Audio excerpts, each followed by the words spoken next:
Hello, this video is going to introduce you to your summative assessment. So if you go in your Unit 4 Language and Literature workbook, or it is also posted online, so you can find this there as well, and you go all the way to the end to where we have the introduction to the summative, which should be right around page 126. It might be a little bit different in the version that you're looking at.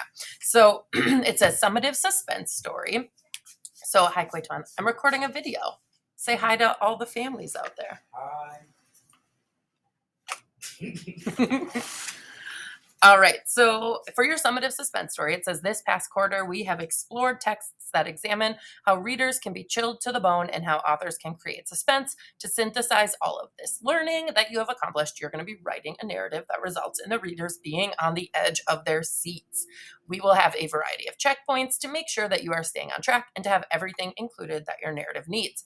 So what you are going to do, we'll come back to the rubric in a minute, is you are going to plan out your suspense story on a plot mountain, including your characters, so that your teacher can check it and make sure that you have everything that you need and that it is structured in a way that will work for a suspense story. And if not, we'll brainstorm ways to help you resolve that.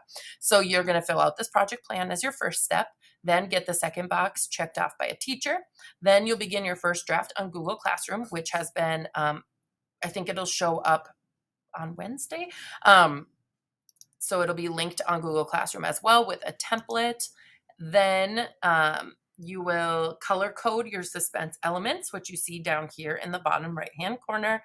Make any edits that you need to after checking the rubric, and then submit your final draft by June 9th, which is next Thursday. If we look at the 5-6 criteria, because that's where we want everyone to be, is meeting expectations.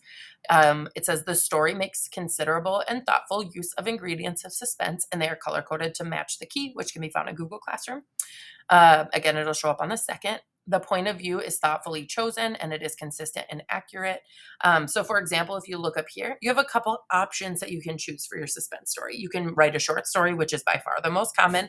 You could write a play, you could write journal entries, or a graphic novel. If you write a play, for example, you'd be writing in third person omniscient, most likely. If you write a short story, you can choose any of the points of view that we studied. If you have journal entries, you'll probably want to use first person, so you can choose the point of view to match whatever you're trying to write.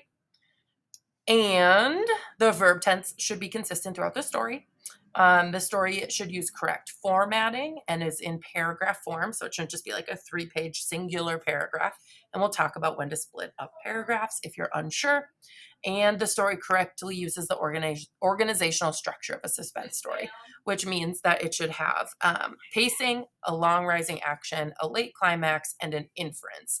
This one here you can skip because we are going to actually address that in the last 2 weeks. And I'll be done in just 1 second.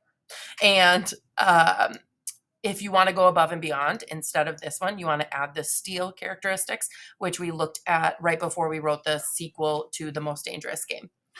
If you have no idea what to write about for your suspense story, a couple things to keep in mind. First is that it doesn't have to be scary, it just has to be suspenseful. So like presentations, sporting events, anything like that could also definitely work. You could use any of the journal prompts that we've done in class, or you can pause the video right now and use any of these writing prompts as well. Email me with any questions.